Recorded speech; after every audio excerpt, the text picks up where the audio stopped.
মানার নিয়তে সুন্দর। কি নিয়তে? মানার নিয়তে। আমরা যদি ছাগল গরুর মতন শুনি কোনো লাভ হবে? কোনো লাভ হবে না। মানুষের মতন শুনতে হবে। আল্লাহ তাআলা সৃষ্টির সারা দিন বানাইছেন, সেই চিন্তা ভাবনা থেকে শুনতে হবে। শোনার পরে আমাদেরকে কি করতে হবে? মানতে হবে। আল্লাহ রাব্বুল আলামিন তার পবিত্র কালামে বলেন, ওয়ালিল্লাহি আলান নাসি হিজ্জুল বাইতি মান ইসতাতা'a ইলাইহি সাবিলা ওয়া মান কাফারা ফাইন্নাল্লাহা গনিয়্যুন 'আনিল 'আলামিন।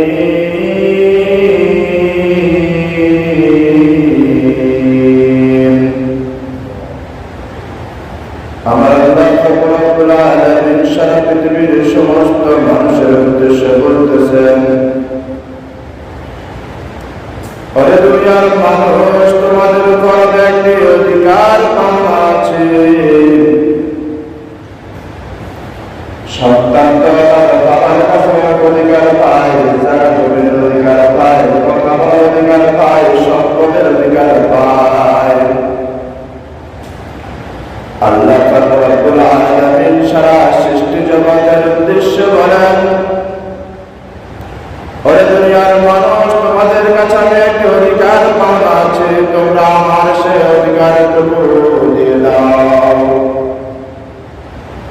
আমরা আল্লাহকে জিজ্ঞাসা করলাম, আল্লাহ আপনি আমাদের কাছে কি অধিকার পান? আল্লাহ রাব্বুল আলামিন বলেন, তোমাদের মধ্যে যারা শক্তি সামর্থ্য আছে, যাদের অবস্থা ভালো আছে, যাদের টাকা পয়সা আছে, তাদের উপর আমার অধিকার হলো সে যেন হিজ্জুল বাইতি মান ইসতাতা'a ইলাইহি সাবিলা, সে যেন হজ্জে জিয়ারত করার জন্য আমার বাইতুল্লাহে চলে আসে। কোথায় আসে? বাইতুল্লাহ আসে। ওরে আল্লাহর বান্দা মুসলমান, আল্লাহ রাব্বুল আলামিন এখানে কেন তার অধিকারের কথা বলেছেন? অধিকার বলে আল্লাহ রাব্বুল আলামিন বান্দার কাছে চেয়েছেন, আমি বান্দাকে অধিকার হিসেবে ঘোষণা করলাম, দেখি বান্দা আমার অধিকারটুকু আমাকে দেয় কিনা। ওয়ালিল্লাহি আলান নাসি হিজ্জুল বাইতি মান ইসতাতা'a ইলাইহি সাবিলা,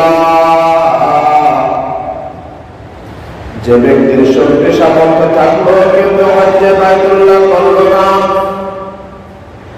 আমার হুকুমকে অস্বীকার করলো, আমার হুকুম মানল না, ওয়া মান কাফারা ফাইন্নাল্লাহা গনিয়্যুন 'আনিল 'আলামিন,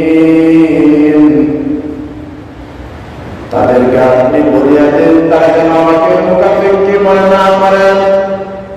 যারা অস্বীকার করলো, হজ করলো না, হজ করলো অসত্য, হজ করলো না, আমার হুকুম মান্য করলো না, আমার অধিকার আদায় করলো না, তবে মুহাম্মদ রাসূলুল্লাহ সাল্লাল্লাহু আলাইহি ওয়াসাল্লাম আপনি সবার মধ্যে বলে দেন, আমি তাদের মুনাফিক নয়। তারা যদি হজ না করে আমার কোনো লস হয়ে যাবে, এটা যেন তারা চিন্তা না করে। দেখছেন, আমরা অনেক সময় চিন্তা করি যে ফকিরকে যদি আমি ভিক্ষা না দিই তাহলে ভিক্ষুর পাতে পড়ে যাব। এরকম অনেক সময় চিন্তা আসে না যে আমরা যদি টাকা দিতে হবে। আল্লাহ রাব্বুল আলামিন করেন না, এটা দুনিয়ার ভিক্ষুকের সাথে আমি মালিকের কোনো তুলনা হয় না। আমি মালিক তোমাদেরকে সৃষ্টি করেছি, আমি স্রষ্টা তোমাদেরকে সৃষ্টি করেছি। ওয়া মান কাফারা ফাইন্নাল্লাহা গনিয়্যুন 'আনিল 'আলামিন, যারা আমার হুকুম অমান্য করলো, যারা আমার হুকুম মানলো না, আপনি তাদেরকে বলেছেন আমি তাদের মুখাপেক্ষী নয়, আমি তাদের মুখাপেক্ষী নয়। ঘোষণাকার আল্লাহ সুবহানাহু ওয়া তাআলা।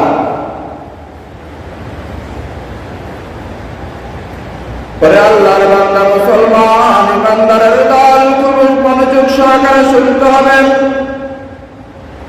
তারপরে সূরাতুল হজ্জের মধ্যে আল্লাহ পাক রব্বুল আলামিন বলেন ওয়াজিন ফিন নাস বিল হজ্জি ইয়াতুকা রিজালান ওয়া আলা কুল্লি দামিরিন ইয়াতিনা মিন কুল্লি ফাজ্জিন আমিন।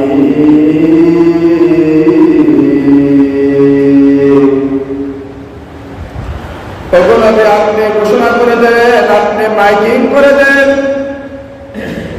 আপনি সবাইকে জানাইয়া দেন আমি তাদের উপর হজ করা ফরজ করে দিয়েছি।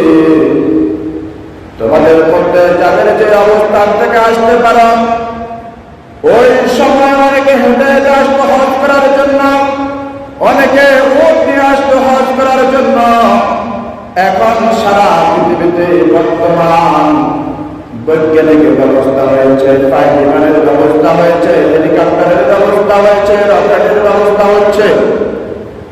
ওরে আল্লাহর বান্দা মুসলমান, আল্লাহ পাক রব্বুল আলামিন তোমাদের কাছে ঘোষণা করে দিচ্ছেন তোমাদের উপর হজ ফরজ করেছেন, তোমরা হজ করার জন্য বাইতুল্লাহ চলে আসো। ঘোষণাকার আল্লাহ সুবহানাহু ওয়া তাআলা।